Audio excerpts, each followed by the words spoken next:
Drawing பாட போறோம், colour அடிக்க போறோம். யாரோட அழகா இருக்குன்னு சொல்லுங்க. யாரும் போன் பார்க்காதீங்க. என்னது? உன் நேம் என்ன? கிருஷிகா. ஓகே. பேரு? ஸ்மிருதிகா. நீங்க என்ன வரையறீங்க? வீடு. யாரோடது? என்னோடது. கௌஷிகா. என்னோடது நான் மித்ரன். நான் ஃபுல்லாக முடிச்சு கலர் அடிச்சுட்டு உங்களுக்கு காட்டுறேன்.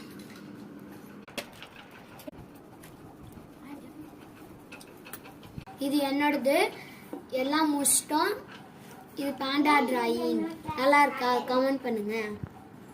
நான் ஸ்மிருதிகா. நான் கலர் பண்ணி முடிச்சிட்டேன். எப்படி இருக்குன்னு கமெண்ட்ல சொல்லுங்க. நான் கௌஷிகா. இது என்னோட டிராயிங். எப்படி இருக்குன்னு கமெண்ட் பண்ணுங்க. இது என்னோட டிராயிங். கிருஷிகா எப்படி இருக்குன்னு